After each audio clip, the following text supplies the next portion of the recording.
21ª Cátedra Europa, el encuentro académico y cultural del Caribe colombiano y el mundo académico europeo. Europa se vive en el Caribe.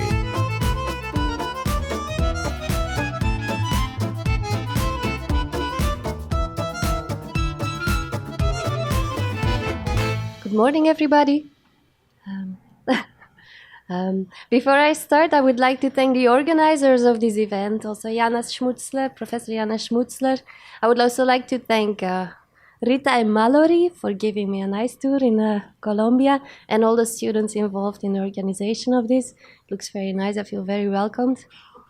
And another thing before I start, I would like to know if there's anybody from the Netherlands in the room. No? So then I can speak freely. I am not Dutch myself. I've been living in the Netherlands for 2 years, working in the Netherlands for 4 years. I love the Netherlands, but sometimes I feel like Alice in Wonderland still because it's sometimes pretty funny. So I'm going to talk about the orange economy in the Netherlands and maybe in Colombia. After that, we have a discussion about the creative industries. My task here is to introduce the creative industries a little bit, and I choose to do so from the Dutch perspective because that's the one I'm most familiar with. And I think it's interesting to also see the contrasts. Okay. Am I not talking too quickly? I'll slow down a bit. So I would like to walk with you through 5 topics, very briefly my background. Then I will introduce some concepts related to the creative industries. Then we will look at the Netherlands and some cases of creative industries in the Netherlands.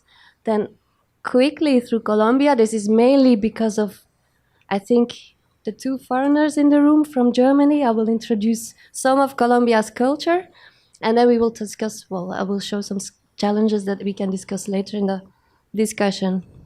So about me, I've been introduced as an assistant professor in cultural economics and entrepreneurship from Erasmus University in Rotterdam, in the Netherlands.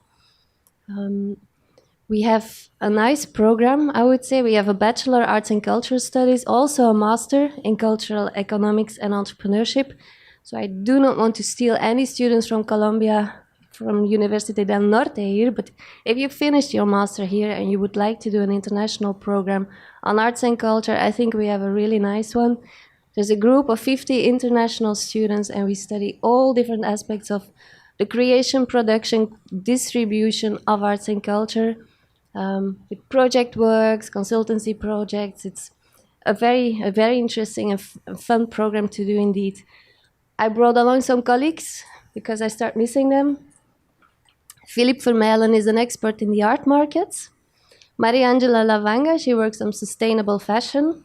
Christian Handke is working on copyright and digitization and all the issues that it brings along.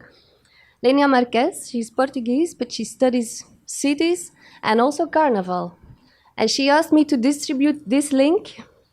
So it's http://bit.do.carnavales. She's doing concurrently a survey on Carnival, and she has some respondents from Brazil. And I thought, I'm going to Colombia. I can give the link because apparently Carnival in Colombia is big. So please do me and her a favor and fill out the survey. bit.do/carnavales.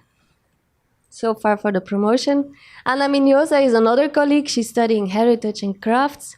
And Pauke Berkers is one of the sociologists of our department. He's one specifically interested in music, and right now is really jealous that I am here and not he. So this is me. This is the environment I work in. Some colleagues. Now, let's turn to some theory. The creative industries, they're not new, they've been existing long, but they are getting attention more and more, increasingly also in political circles. They're being studied for a while by cultural economists, people that study entrepreneurship of creative industries, and also people that study the creative industries from an industrial organization perspective. All these academic disciplines are a bit on the fringe, so a bit borderline. Richard Caves, you may know, if you know Michael Porter of the 5 Forces model, this strategic management scholar. He's been collaborating with Richard Caves. So Caves is renowned in this management domain. Apparently, at some point in time, he said this. So he wanted to write something about the arts and culture because it has fascinated him for long. But then he said, I thought it best postponed to a time where my reputation for professional seriousness could more comfortably be placed at risk. So many people do not consider the study of creative industries or arts management as a serious domain in research. Well, it's gradually becoming more and more serious, but still, and more importantly, it's a very fun domain to study. So if you're interested in the creative industries, I can recommend you this book by Richard Caves about creative industries, contracts between art and commerce. This is something that's very, very, very important in the arts. Like you have the arts and you have also the commercial aspect, and many people tend to say that those two, they do not go together, but increasingly we see that they do in very different ways. Some elements from this book by Caves are these. These are 7 economic properties of the creative industries. Caves would argue that in the arts and in the creative industries, there's this nobody knows principle. This idea that we're dealing with experience goods, of which it's very difficult to say how good they are, what the quality of them is.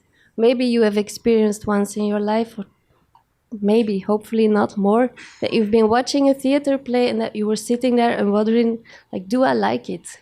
For a painting as well, standing in front of a painting, wondering whether this is actually good or not. This is referred to as this nobody knows principle. You know, but maybe other people do not know as well, and we may need experts in order to help us.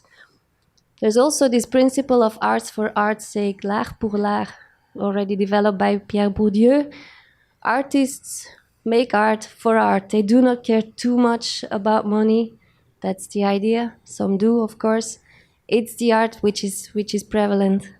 Also, the Motley Crue principle was distinguished by Caves, and this refers to the fact that for many projects, think about movies, you need many people with many different skills in order to develop the project, right? It's not just one individual, but it's a bunch of people with different talents, different knowledge, different skills that need to come together to develop such a project. There's also infinite variety. So these industries, the product in these industries are seen to be very heterogeneous. None of 2 paintings, artworks, theater plays is the same. This all has effect on economic analysis of these industries. In the arts and creative industries, there's also an A list or a B and a B list. Maybe you're familiar with the notions highbrow art and lowbrow art. You know, some art is considered to be like better compared with other art. Many of the industries in the creative sectors are also winner-take-all markets with big superstars, some of which are considered to be like good, others are considered to be too popular. You know, this kind of terminology plays a role in these creative industries as well. Further, Caves refer to these time flies and ars longa principles. Time flies refers to the fact that from the moment people develop something artistically, they do not care about time. They're not thinking about, okay, this is 1 hour of work, I need $10 for this 1 hour of work. No, they delve into it and they start working on it and they forget about time. The ars longa principle refers to the fact that from the moment something is out there as a piece of art, it remains there. If I make a painting, I put it in a gallery, somebody buys it, it stays there for a very long time. Same for music. If I develop a song and I bring it out, somebody is willing to bring out my song, it has hopefully a very long time, a very long life. And this provokes issues related to intellectual property like copyright as well. So if you're interested, I can recommend you to read a book by Caves. It's very clearly written. He's doing an economic analysis of the arts and culture with contract theory as a central concept. This is another depiction of the creative industries. So I've been talking about creative industries. Maybe you wonder, what are they about? These are the sectors that are generally considered to be in the creative industries. This model is developed by David Throsby. And as you can see, there's a circle in the middle, which is like the core of the arts, people would say. And then you have several circles around this middle circle. So in the core creative arts, you can find literature, music, the performing arts, and the visual arts. And then you have film, museums, galleries, libraries, photography. You see, these are organizations that are supportive of the arts. And then you have the wider cultural industries, including heritage services, publishing, print media, also television, radio, sound recording, video, and computer games. And the outer circle are related industries, including advertising, architecture, and so on. So as you can see, the creative industries are fairly broad. And this makes it also difficult to study them. If we talk about the creative industries, what are we talking about? Do we have to include shops that sell like contemporary fashion? Yes or no? Do we have to include software developers? So it's always an issue when you study these industries, where to demarcate your subject of research. So the orange. I was asked to do a presentation in the framework of this session about the orange economy. And to be honest, I did not know what you were talking about. So I had to Google it. And I hope I found the right reference, but I think I did. So the orange economy has been a book published by the Inter-American Development Bank, and the authors are Felipe Buitrago and Ivan Duque. It refers to the group of linked activities through which ideas are transformed into cultural goods and services whose value is determined by intellectual property. The orange universe includes the cultural economy and the creative industries, which share the conventional cultural industries and creativity supporting activities. So luckily, in this definition, I could recognize this concentric model by David Trosby, who's from Australia. So as you can see, many people all over the world are considering the same thing, but we use different notions for it. And why the orange economy? Well, apparently, according to the authors, orange is the color of not only happiness, but also creativity. And they refer to several references, like in a Roman culture, you have Bacchus who was wearing orange, and then in Buddhism, there's orange, in Shintoism, there's orange. So there's orange all over the place when we think about creativity and cultural. Also, these authors have 7 issues. So 7 is the number of the days. 7 reasons why, according to them, the creative industries have been overlooked in Southern and the Caribbean. One of which is the complexity of definitions, to which I just referred as well. And then the second one is the fact that the relationship between arts and commerce is not a self-evident one, but as you could see, the book by Caves also discussed this tension between arts and commerce. Further, the quantitative approach to arts and culture is relatively new and difficult, which I can confirm. It has to do with data collection as well, but also with the fact whether or not people are willing to cooperate. If you do surveys, if you do interviews, people in the arts generally do not like numbers. Also data collection, like at national level, secondary data in the arts are not easily found. So the quantitative approach is new, data collection problems exist. Then the creative process is often seen as a complicated process because of the many people involved, and it's not always clear who is involved. There's a lot of exchange in informal manners, a lot of friendly services, which are not always easy to include in any study. Also, the design of policy, according to these authors, lacks practical frameworks in order to take advantage of the social and economic development opportunities of the creative industries. And then the people involved in the creative industries are often not organized. So it's difficult to find one person you can talk to in order to discuss about the creative industries and their impact and the way they are organized. So 7 reasons why these creative industries, according to this Orange book, have been neglected for too long. All right, so after this introduction about the creative industries, I hope that we all know what we're talking about. Now I turn to the Netherlands. So the orange in the Netherlands. Some historical information. I had to Google this myself as well. What I know is Nederland is oranje. In the Netherlands, they talk about themselves in terms of orange. We are orange, especially when they play football. So these days it's less, but still they're orange. And how come? Well, this is one of the first kings of the Netherlands. He's Willem van Oranje-Nassau, and he played an important role in the struggle for independence from Spain in the 16th century. And he was related to a royal family or I don't know, important people in Orange in France. So therefore, the city of Orange is reflected in the name of Willem van Oranje, and Willem van Oranje now has led to people in the Netherlands considering themselves to be orange. So this is the orange economy according to the Dutch. It's Holland. I cannot go to the Netherlands and say, okay, I have a new word for the creative industries. We call it the orange economy from now on. No, the orange economy already exists. But serious now, I would like to focus on two cases in the Netherlands, from which I think that they're very well exemplary, the creative industries according to the Dutch. And the first quality of the Dutch is their urban planning and architecture capacity. They had to, because maybe you don't know, maybe you know, the Netherlands are not entirely, but I think 60 or 70% of the Netherlands are below sea level. So you have the sea, the ocean, and then the country is below the ocean. So in fact, if you think practically, it wouldn't exist. So from many centuries onward, the Dutch had to be very rational and had to be good in planning and keeping the sea, the ocean away. And this is an early example of how they did so, the battle against the water.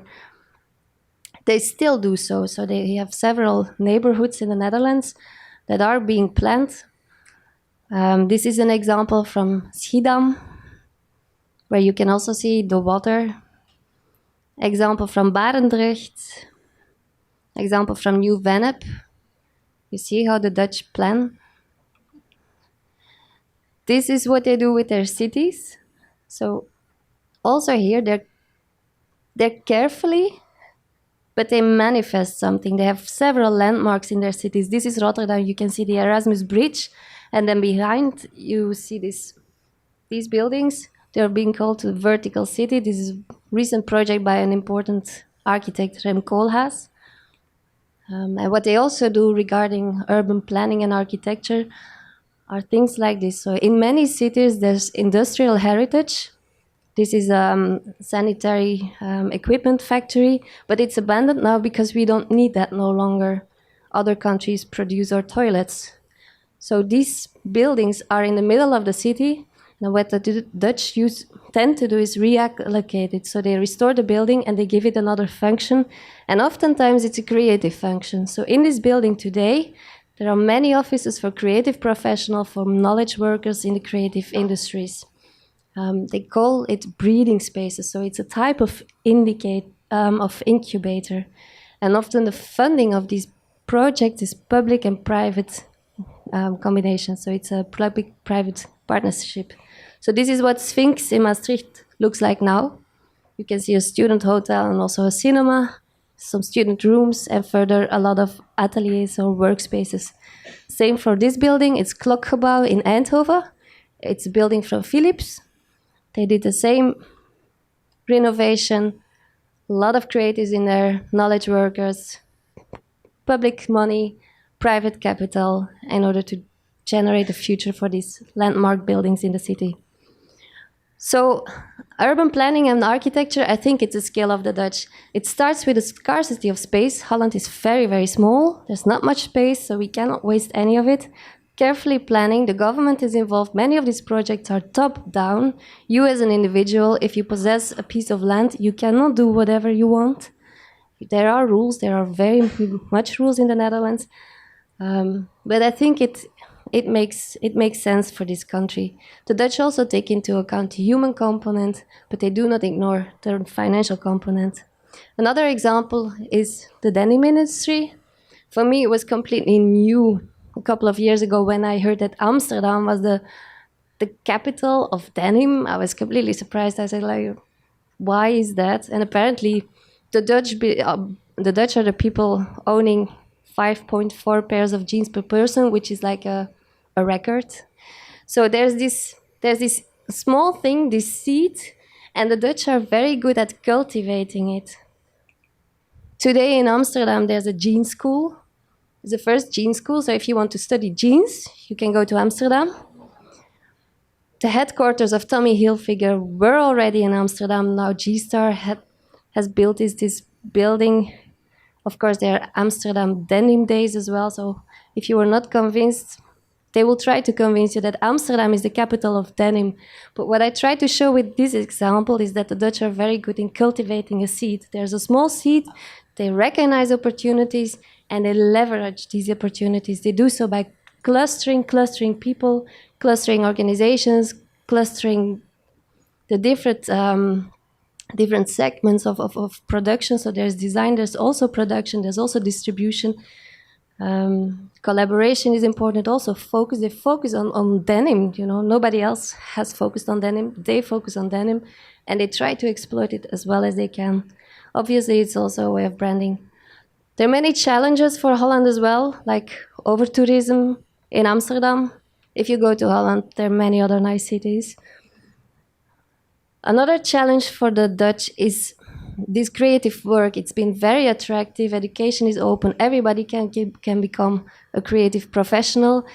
And many people try to become a creative professional in the Netherlands. And obviously, the demand for creative labor, such as design, is not so big. So there's a precariousness in creative labor as well.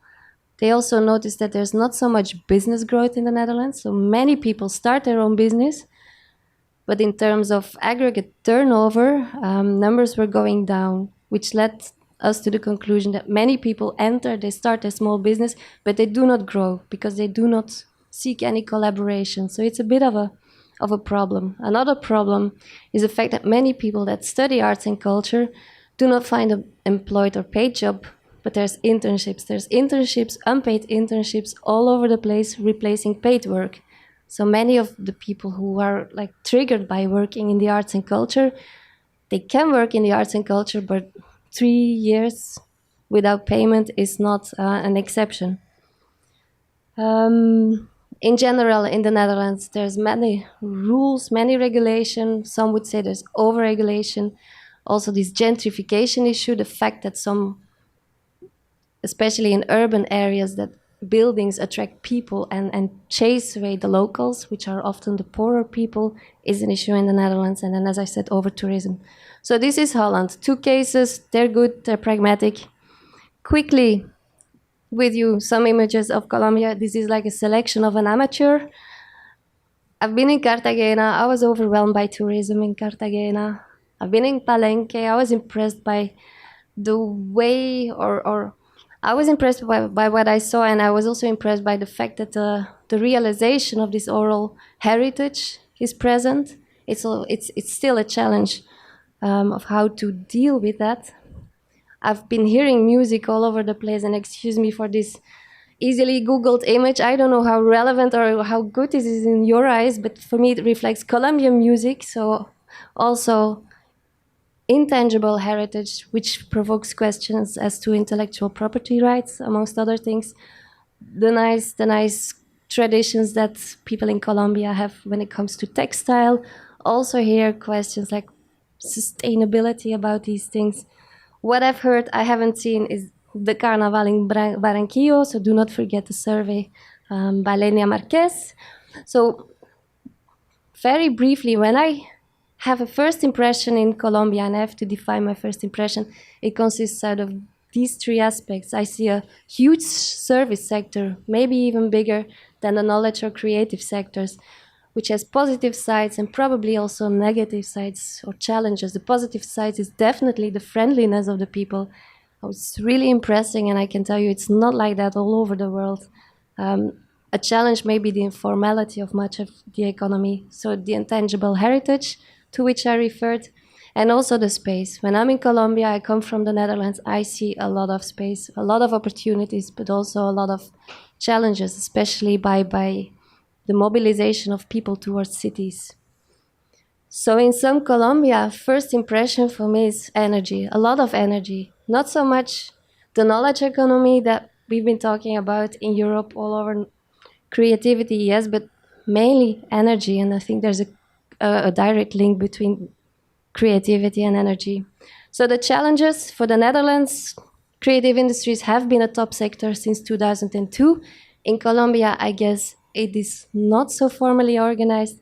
In the Netherlands, the individual is very central, whereas in Colombia, maybe it's more the community.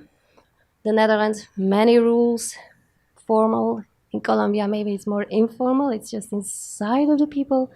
In the Netherlands, you could argue that the arts and creative sectors are very much targeting like middle and maybe upper classes of people, whereas maybe in Colombia it's more inclusive. So in the Netherlands, we have a problem related to access to all, whereas in Colombia, we may ask ourselves, like, how can we create benefits for everybody? And also the focus on the production value chains. Maybe the Netherlands are pragmatic. They include production. They're smart in distribution. It could be the case that Colombia can focus on these aspects as well. So in sum, how I see Netherlands, Colombia, creative industries, Netherlands with the seeds very carefully, this mini greenhouse, Colombia, the jungle, and I do not mean this negatively, the jungle is for me like a lot of energy, a lot of diversity, a lot of variety with big potential, but also very, very small things that you have to discover in there. And I thank you for your attention.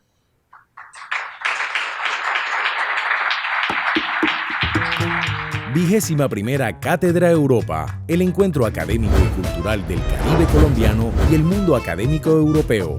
Europa se vive en el Caribe.